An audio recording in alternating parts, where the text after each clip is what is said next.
Achika, India's #1 trusted gold buyers. We release pledged gold instant cash payment.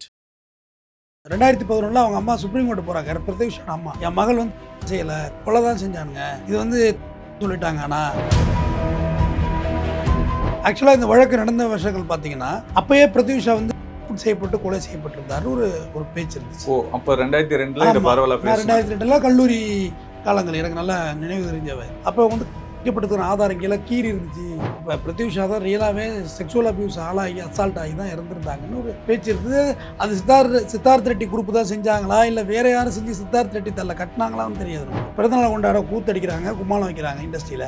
இறந்து போனவங்களுக்கு அந்த death date இன்னைக்கு ஒரு ஃபோட்டோ வச்சு ஒரு நடிகர் சங்கத்தில் ஒரு மாலை போட்டால் கூட ஞாபகம் இருக்கும். இந்த டேட்டில் இவங்க இறந்துருக்காங்க அப்படின்ற ஒரு ஞாபகம் இருக்கும். அதை பற்றி மறுபடியும் ரீகலெக்ட் ஆகும். தமிழில் சில்கு சிவ் தான் ஏன் செத்தாங்கன்னே தெரியும். ஹிட் படங்கள் அடித்தவங்களே போகிறாங்களே ட்ரெஸ் இல்லாமல். சினிமா வந்து வெளிச்சமான ஒரு இண்டஸ்ட்ரியை காமிக்கிறாங்க. அது இருள் சூழ்ந்து இன்னொரு முகம் இருக்குது. நிலவு மாரி சினிமா வெளிச்சம் இங்கிட்ட, இருள் பின்னாடி சொந்தம் பந்தம்னு சேர்ந்துப்பாங்க. அவங்களை தூக்கி விட்ட ஏணி படிகள், ஏணியை தூக்கி விட்டது தான், தள்ளி விட்டது தான். அப்போ அவங்களுக்கு ஒரு இதயம் இருக்கும், அவங்களுக்கு ஒரு லவ் இருக்கும். நான் அப்படி தான் நினைப்பேன். அவங்களுக்கு ஒரு தனிப்பட்ட வாழ்வியல் இருக்கும். அந்த வாழ்க்கைக்குள்ள இன்னொருத்த பூந்து உட்காந்து டாச் பண்ணால் அவங்க என்ன செய்வாங்க? இல்லை கேப்டன்லாம் இப்போ இருந்தப்போ பயங்கரமாக ரியாக்ட் பண்ணார் இந்த விஷயத்துக்கு. ஏன்னா அவர் படத்தில் நடித்த நடிகை, அவன் தவசியெல்லாம் அவன் படத்தில் நடிச்ச சௌந்தர்யா ஏர் கிராஷ், அது வேற ஹெலிகாப்டர் கிராஷ்ல இறந்து போறாங்க. முரளி இப்போ சஸ்பெக்ட் டெத் தான், ஹார்ட் அட்டாக்கு. பட் அது சாவர வயசே இல்லையா அவரு, அதுவே ஒரு சஸ்பெக்ட் டெத் தான். நிறைய பேர் தம்பி இதனால இருந்தாங்கன்னு தெரியல. ஏன்னா அந்த பொண்ணு பிரத்யூஷா சின்ன பிள்ளையில அப்பா இல்லை, ஆனா தன்னோட சுய முயற்சியால ஸ்டார் வேல்யூவால மேல வந்தது. தமிழ் சினிமாவில் ஒரு 10 படம் நடிச்சா கொட்டி இருக்கும் காசு, அதுக்கான சான்சஸ் எல்லாம் இல்லாம போயிட்டு. அப்படியே சினிமா எப்படி இருக்குன்னா, நீ வாழ்ந்தா போட்டு கொண்டாடுது, நீ வீழ்ந்தா அவனை யாரும் கண்டுக்கிறதே இல்லை. நான் இந்த மேட்டர் பேசியிருக்கேன். இது தமிழ் சினிமாவில் முன்னணி நடிகர்களுக்கே பிரத்யூஷா யாருன்னு தெரியாது. தெரிஞ்சிருந்தா குறைந்தபட்சம் ஒரு ட்விட்டாவது போடுது.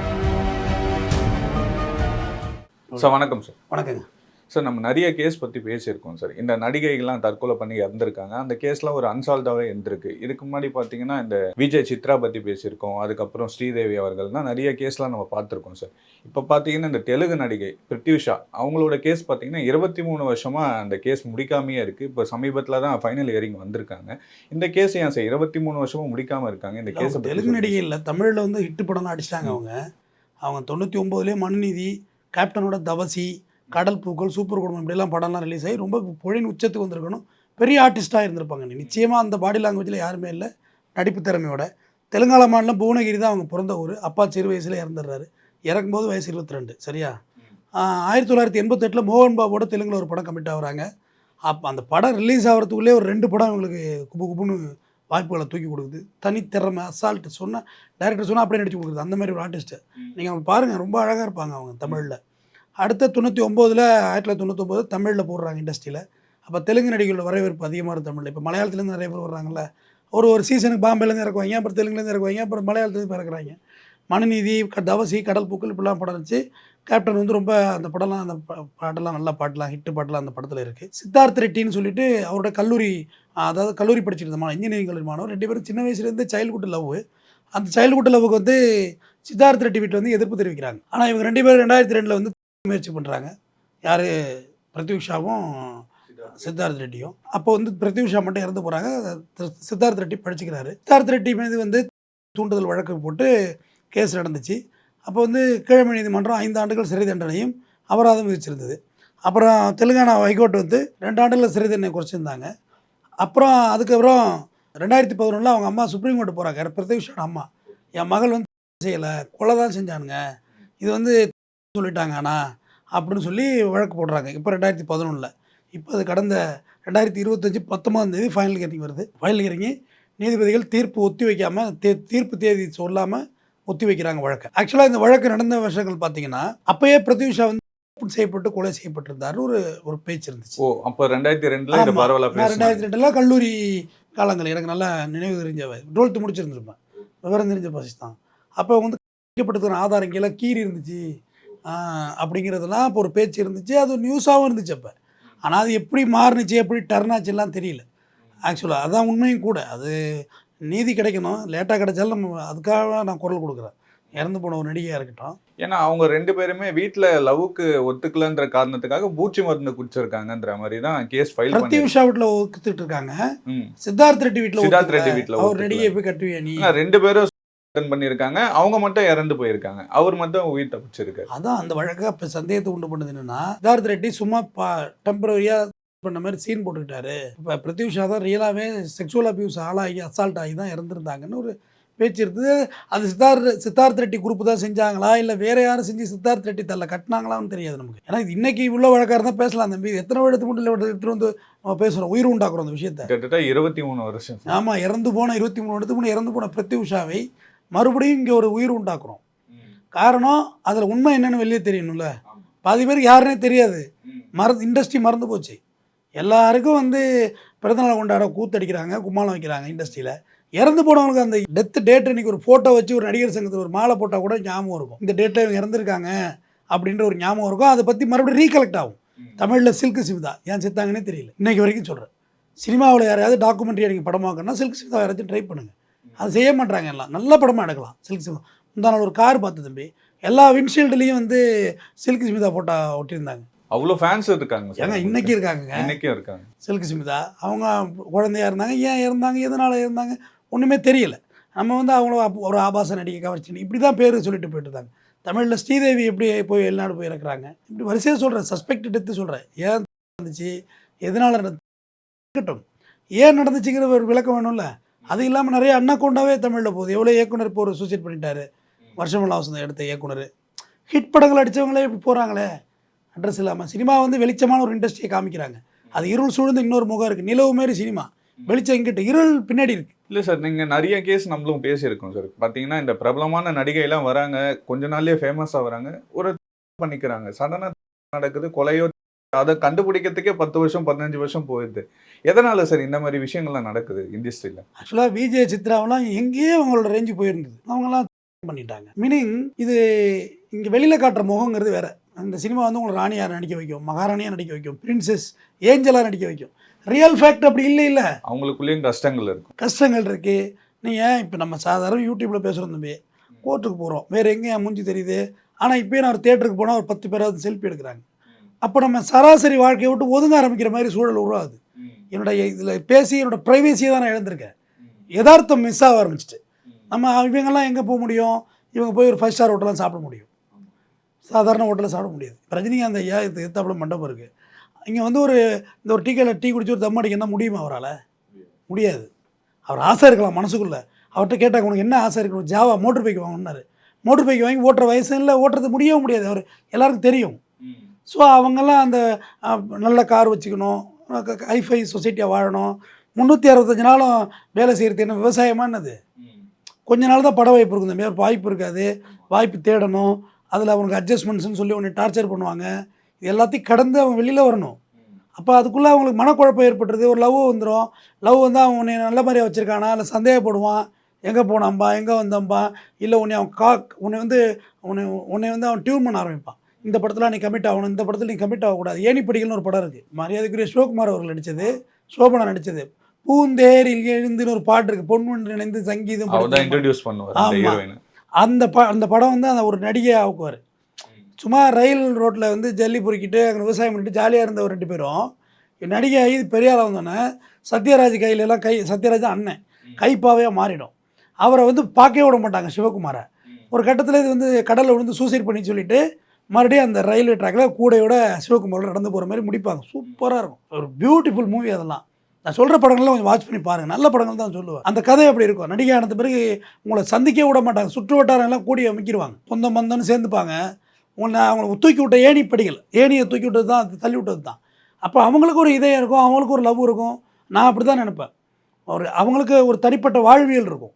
அந்த வாழ்க்கைக்குள்ளே இன்னொருத்த பூந்து உட்காந்து டாச் பண்ணால் அவங்க என்ன செய்வாங்க? கண்டிப்பாக இதே மாதிரி முடிவுகள் தான் எடுக்க முடியும். சார், பிரத்யூஷா வந்து இப்போ இருக்கிற யாருக்குமே தெரியாது. ஏன்னா அவர் கேப்டன் கூடலாம் நடிச்சிருக்காங்கன்றது இப்போதான் எல்லாரும் பரவல பேசுகிறாங்க. ஆனால் அவங்க அந்த சமயங்களில் அந்த கேஸை எப்படி விசாரிச்சாங்க சார்? இல்லை, கேப்டன்லாம் இப்போ இருந்தப்போ பயங்கரமாக ரியாக்ட் பண்ணார் இந்த விஷயத்துக்கு. ஏன்னா அவர் படத்தில் நடித்த நடிகை, அவன் தவசியெல்லாம் அவங்க படத்தில் நடித்த சௌந்தர்யா ஏர் கிராஷ், அது வேறு ஹெலிகாப்டர் கிராஷ் இறந்து போகிறாங்க. இப்படி சொல்கிறேன், ஒரு செட் ஆஃப் பீப்புள்ஸே இறந்து தான் போனாங்க அந்த சீசனில். இப்போ எங்களை போன்றவர்களுக்கு அது ரொம்ப பெரிய மனுநீதியெல்லாம் வந்து வடிவேலுக்கு வந்து அவனுங்க போயிட்டானுங்கல்ல, நான் தானே அதை கூட சொல்லவே இல்லை அப்படிங்கிற சீசன் வந்தது. முரளி இப்போ சஸ்பெக்ட் டெத்து தான், ஹார்ட் அட்டாக்கு பட் அது சாவர வயசே இல்லையா அவர், அதுவே ஒரு சஸ்பெக்ட் தான். இப்படி நிறைய பேர் தம்பி எதனால் இருந்தாங்கன்னு தெரியல. நான் ரஜினி கூட நடிச்சிருக்காங்க சௌந்தர்யா, அவங்க வந்து கிராஷில் போகிறாங்க. ஏன்னா அவங்களுக்கு தெரியும் படையப்பா படத்துலலாம் அது ஒரு பெரிய காம்போ அது. உண்மையிலே சொல்கிற தமிழ் சினிமாவில் ரொம்ப அழகானவங்க சௌந்தர்யா. ஆமாம் சார், எவ்வளோ பீக்கில் இருந்தாங்க சார். ஐயோப்பா, கமலஹாசனோட காதலா போட்டாங்க தம்பி, படம் அத்தனை கிட்டு தம்பி அவங்க அடித்தா. அப்படி ஒரு ஸ்டார் வேல்யூ உள்ளவங்க. ஆனால் அவங்க வந்து வயிற்றில் குழந்தை இருந்தது, அப்போ கிராஷில் இறந்து போகிறாங்க. அது ஆக்சிடென்ட் தானே சார்? ஆக்சிடென்ட் தான் மேபி, அவ்வளோதான். அதுக்கு மேலே அதில் போய் ஹெலிகாப்டரில் வச்சு இவங்களை கொலை பண்ணுற அளவுக்கு இவனும் பெரிய பொலிட்டீஷியன், ஒரு பிஜேபிக்கு அதுக்கு ஓட்டு கேட்க போனவங்க தான் இவங்க. பட் அது ஏர் கிராஷ் தான், அதில் ஒன்றும் வேறு ஒன்றும் அதுக்கெல்லாம் சந்தேகப்படுறதுலாம் ஒன்றும் இல்லை. ஆனால் தொடர்ச்சியாக பாருங்கள் சார், சிலுக்கு சுமிதா வந்து அவ்வளோ பெரிய பிரபலமான நடிகையாக இருந்தாங்க, சௌந்தர்யா, ஸ்ரீதேவி, இவங்களாம் தொடர்ச்சியாக இந்த மாதிரி தான். துபாயில் போய் சாகுது தண்ணி தொட்டினால தண்ணியில் இருந்து இறந்து போச்சுட்டாங்க, அவ்வளோதான். அவங்க தமிழ் சினிமாவிலேருந்து இந்திய போய் கலக்கணும் ஒரே ஆள் ஸ்ரீதேவி தான். ஹீரோ போயிருக்காங்க தம்பி, ஹீரோயின் போகவே இல்லை. அது வந்து இவங்க ஸ்ரீதேவியோட உடம்பு வந்து வட இந்திய உடம்பே கிடையாது, நல்லா பெட்டாக குண்டாக இருப்பாங்க. வட இந்தியாவில் கொஞ்சம் மெல்லிசானவங்கள தான் ஹீரோயினாக போடுவாங்க. நீங்களே பார்த்துருக்கலாம், எல்லாமே வட இந்தியாவிலேருந்து வர்ற ஹீரோயின்ஸ் பூரா அப்படி தான் இருப்பாங்க. பட் இவங்க போய் ரொம்ப வருஷங்கள் ஹீரோயினாகவே இருந்தவங்க ஸ்ரீதேவி. இப்போ எப்படி நயன்தாரா இருக்காங்க, தமிழில் பீக்கில் இருக்காங்க.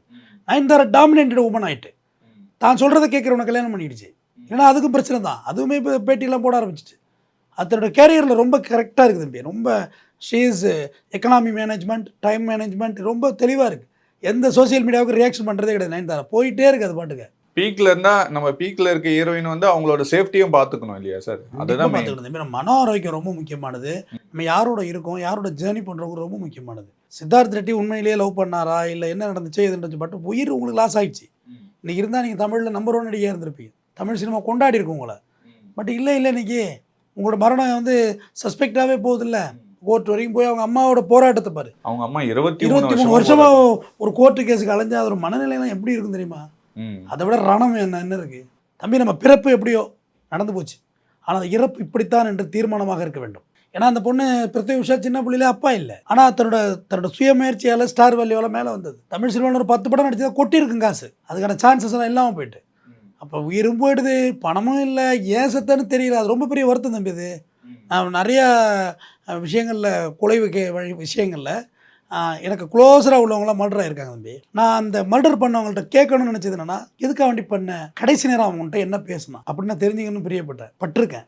அவங்க என்ன சொன்னாங்க? அதுக்கான சந்தர்ப்பமே அமையலை. என்கிட்ட பேசுகிறத தவிர்த்தாங்க, என்னை சந்திக்க தவிர்த்தாங்க. ஒருவேளை இவன்கிட்ட சொல்லி இவன் ஏதாவது இடகுடமாக இருப்பானோ அப்படின்ற போல நினச்சாங்க. இப்போ அந்த க்யூரியாசிட்டி இல்லைன்னு வச்சுங்க. ஆனால் எனக்கு அது மாதிரி இருந்துச்சு. இறுதி நேரம் எப்படி தான் இருந்துச்சு, எதுக்காக வேண்டி பண்ணினேன். எதனால சார் 23 வருஷமா இந்த கேஸ் நடக்குது? இதை சீக்கிரமாகவே விசாரிச்சிருக்கலாம் இல்லையா? அவர் ஜெயிலில் தான் இருக்காரு. இல்லை தம்பி, இது பிருத்திவி உஷாவோட சித்தார்த் ரெட்டி வந்து பணக்காரர். அதில் வேறு ட்ராமா இருக்குது அதுக்குள்ளே. நீங்கள் அப்படிலாம் கடந்தெல்லாம் போயிட முடியாது. ட்ரிபிள் வேறு ட்ராமா இருக்குது. சித்தார்த் ரெட்டிக்கு 5 வருஷம் பனிஷ்மெண்ட் எனக்கு கொடுத்தாங்களே, அதுவே கம்மி தானே. 10 இயர்ஸ் இம்ப்ரிஸ்மெண்ட் தான் கரெக்ட், அதுக்கு ஆப்ட் அது, அதுவே கம்மி. அது இப்போ நான் தான் சொல்கிறேன், அன்றைய தேதியில் இது ரேப் அண்ட் மர்டர்னு பேசப்பட்ட வழக்கு விஷயம் நிறையா. அப்போ சோசியல் மீடியா கிடையாது 2002 என்னென்ன தெரியாதுன்னு வச்சுங்க. டிவியே அப்போ தான் வந்துச்சு. ஆமாம், எங்கள் வீட்டில் அப்போ தான் ஒனிடா வந்துச்சு, கொம்பு முளைச்சி டிவி வந்துச்சு, மொட்டத்தில் கொம்பு முளைச்சிருக்கும்ல அந்த டிவி வந்துச்சு. அதனால் அப்போ இது என்னென்னே தெரியாது. ஆனால் அன்றைக்கும் இது பேசு பொருளான விஷயந்தான் இது. தமிழ் திரையுலகில் உள்ள நீங்கள் இதுக்கு ஒரு குறைந்தபட்சம் இதுக்கு நீங்கள் ஒரு கண்டனமோ இல்லை எதுவுமே தெரிவிக்கப்பட்டு. தம்பி சினிமா எப்படி இருக்குன்னா, நீ வாழ்ந்தா போட்டே கொண்டாடுது, நீ வீழ்ந்தா அவனை யாரும் கண்டுக்கிறதே இல்லை. எத்தனை நடிகர்கள் தம்பி இந்த துள்ளுவதிலுமே ஹீரோ பரவாயில்ல. தனுஷ் விட ரியலி ரொம்ப நல்ல மனுஷன். ஒரு 5 லட்ச ரூபா காசு கொடுத்துருக்காரு. அதுக்கு என்ன தெரியுமா எழுதுறான் சோசியல் மீடியா, 5 லட்சம் தான் கொடுப்பானா பிச்சைக்காரன். டே, கொடுக்குறவனை முதல்ல கிண்டல் பண்ணாதீங்கடா. அவர் முடிஞ்சது ஒரு 5 lakhs, அவ்வளோதான் செய்ய முடியும் தம்பி. உங்களோட முழு துன்பத்தையும் நான் வாங்கிட்டு நிற்க முடியாது. கண்டிப்பாக சார், எல்லாம் ஸ்பீடாக ஓடிக்கிட்டு இருக்காங்க. நான் வந்து ஜெயிக்கணும், நீ ஜெயிக்கணும்னு ஓடிட்டு இருக்காங்க. அந்த சமயங்களில் அவர் வந்து பார்க்குறதே பெரிய விஷயம் தம்பி. இதெல்லாம் பாராட்டுங்க தம்பி. நல்லது பேசுகிறதே நாட்டில் ஆள் இல்லை தம்பி. எல்லாரையும் திட்டுறீங்க, ஓடிடுறானுங்க. நீங்கள் தனுஷ் செஞ்சாருன்னா பாராட்டுங்க. நான் இப்போ சொல்லியிருக்கேன், உண்மையிலே தனுஷை நம்ம நிறைய கிரிட்டிசிசம் பண்ணி தான் பேசியிருக்கோம். நீ நல்லது செய்யணும், பாராட்டும் தம்பி. கேபி பாலா தானே சார் கடைசி வரைக்கும் இறுதி அஞ்சலி அதெல்லாம் பாராட்டணும். அதை உடனே ட்ரோல் போடுறாங்க, சீன் போட்டுக்கிட்டாங்க. சீன் போடாதான் நீ போயேன், சீன் போட்டதாகவே இருக்கட்டும் தம்பி. நீ போடாங்க பண்ணு, போய் யாரும் எதுவும் பண்ணுறது இல்லை. பண்ணுறவனை பூரா சும்மா பண்ணுவானா, லாபம் பண்ணுவானா, லாபமே இருந்து தொலைஞ்சிட்டு போட்டுமே. பட் பண்ணுறான்ல சொசைட்டிக்கு. நான் இந்த மேட்ரு பேசியிருக்கேன். இது தமிழ் சினிமாவில் முன்னணி நடிகர்களுக்கே பிருத்திவி உஷா யாருன்னு தெரியாது. தெரிஞ்சிருந்தா குறைந்தபட்சம் ஒரு ட்விட்டாவது போடுங்க, ஜஸ்டிஸ் ஃபார் பிருத்திவி உஷான்னு போடுங்க. நான் பேசுகிறதோட நீங்கள் போட்டிங்கன்னா அது வேல்யூவாக இருக்கும். இந்த கேஸ்ல வந்து அவர் தான் வந்து குற்றவாளியை நிரூபிச்சா அவருக்கு என்ன தண்டனை கொடுப்பாங்க? கொலை வழக்காக இருந்தால் என்டையர் டிஃப்ரெண்ட் தம்பி. மறுபடியும் ஃபர்ஸ்ட்லேருந்து ரேஸ் பண்ணணும். அது சாதாரண விஷயமாகவும் எனக்கு படலை. ஏன்னா 23 வருஷம் ஆகிட்டு தடயங்கள்லாம் எங்கெங்கேயோ போயிட்டுருக்கோம். மறுபடியும் இப்போ அவங்க வந்து கொலை வழக்குன்னு தான் அவங்க அம்மா வாதிடுறாங்க. இருதரப்பு வாதங்களையும் கேட்டாங்க. கேட்டபடி ஜஸ்டிஸ் என்ன கொடுக்குறாரோ கண்டிப்பாக நிச்சயம் பேசுவோம். ஏன்னா நீதிமன்ற நிலுவையில் இருக்க வழக்குகளை நாம் தேவையில்லாமல் பேசி குழப்பமாயிடும். நீங்கள் ஜஸ்டிஸ் ஃபார் பிரத்யூஷா ஹேஷ்டேக் போடுங்க. ஃபோட்டோஸ் இருக்குது, இமேஜஸ் இருக்குது, கூகுளில் எடுத்து வச்சு போடுங்க, ஹேஷ்டேக் போடுங்க. அது ஒரு நியாயம் கிடைக்கட்டும். ஏன்னா நடிகைகளை கேட்டகரியெல்லாம் எப்படி ரொம்ப ட்ரீட் பண்ணலாங்கிற மனநிலை நம்மள்ட்ட வந்துட்டு தம்பி அவங்க தப்பானவங்களாவே இருக்கட்டும். அது அந்த செயலுக்கான பாவ புண்ணியங்களை அவங்க அடைவாங்க. அதை கேட்கறதுக்கு நம்ம யாரு? கேட்கறது இல்லை தம்பி. அவங்கள சீப்பாக நினைக்கிறது நம்ம யாரு? கேட்போம் தம்பி, கிண்டல்லாம் பண்ணுவோம், கிரிட்டிசிசம் பண்ணுவோம். அது பண்ணாமல் எப்படி இருப்போம்? பட் அதை அவங்கள வந்து கிரிட்டிசிசம் பண்ணுறதுக்கு இல்லை அவங்களோட உயிரை அவங்களுடைய உடம்பை மலிவாக நினைக்கிறது நம்ம யார்? அது அவங்களுடைய உடல். அதை யாருக்கு கொடுக்கணும், யாரோட இருக்கணும் அவங்க டிசைட் பண்ணணும். இல்லை, இந்த மாதிரி விஷயங்கள்லாம் பேசுகிறாங்க. ஒருத்தவங்க இறந்து போயிருக்காங்க, அது கொலையா தற்கொலையான்னு கூட தெரியல. இதை பற்றிலாம் யாரும் பேச மாட்டாங்க. அதான் நம்ம பேசுகிறோம்ல தம்பி. நம்ம தான் இதுக்கு என்ன சொல்கிறது, ஊருக்கு நேர்ந்து விட்ட மாரி நம்ம தான் கிடக்குறோம். பொது உடைமை சொத்து, நம்ம பொது உடைமை தம்பி. நம்ம தான் பேசுவோம். கேட்க முடியாத ஒடுக்கப்பட்ட சாமானியனா பணக்காரனாக இருந்தோம் அவனோட மரணம் மலிவாக இருக்குது அப்படின்னா நான் அவனுக்கு தான் சப்போர்ட்டாக நிற்பேன். நீ எவ்வளோ பெரிய கோடீஸ்வரன்மை இரு, ஆனால் உன்னை பாடி ஷேம் பண்ணுறாங்க, உன்னை டீக்ரேட் பண்ணுறாங்க, உன்னை டிமோட்டிவ் பண்ணுறாங்கன்னா நான் உன் பக்கம் தான் நிற்பேன். நீ ஏழையாரு உன் பக்கம் நியாயம் இருந்தால் உன் பக்கம் நிற்பேன். தர்மம் எந்த பக்கம் நிற்குதோ அந்த பக்கம் நான் கண்டிப்பாக பேசுவேன். நான் அதில் மாற்றுக்கிறதே கிடையாது. எனக்கு பிரத்யூஷ் ஆயிரு தம்பி, அக்காவோ தங்கச்சி இல்லை என்ன எனக்கு தெரிஞ்சு பொண்ணா மாமன் பொண்ணா அத்தை பொண்ணு அதெல்லாம் கிடையாது. எனக்கு தெரிஞ்சு திரையில் உன்னை பார்த்துருக்கிறேன். உன்னை எடுத்து பணமாக தான் போட்டா காமிச்சாங்க. அப்போ நான் உன்னை வழக்கு இப்போ உச்சநீதிமன்றத்தில் வருது. நான் கொடுக்குற ஒரு சின்ன குரல் கூட ஏதோ ஒரு நீதிபதி காதில் விழுந்து இந்த ஒரு சின்ன மாற்றம் இருந்தால் கூட அதுக்கு நான் மகிழ்ச்சி அடைகிறேன்னு சொல்கிறேன். கிரெடிட் எனக்கு வேண்டாம் தம்பி. நான் உனக்கு கிரெடிட் ஸ்கோர் நம்மளால முடிஞ்ச ஒரு முயற்சி ஒரு விக்டிமுக்கு அவங்க அம்மாவோட போராட்டத்தை மகளுக்காக வேண்டி இத்தனை வருஷம் அலைகிற ஒரு தாய்க்காக நான் கொடுக்குற ஒரு குரலாகவே இருந்துட்டு போட்டோம். குரலற்றவனின் குரலாக கண்டிப்பாக நாம் ஒழித்து கொண்டே இருப்போம். நன்றி தம்பி. Achika, India's #1 trusted gold buyers. We release pledged gold instant cash payment.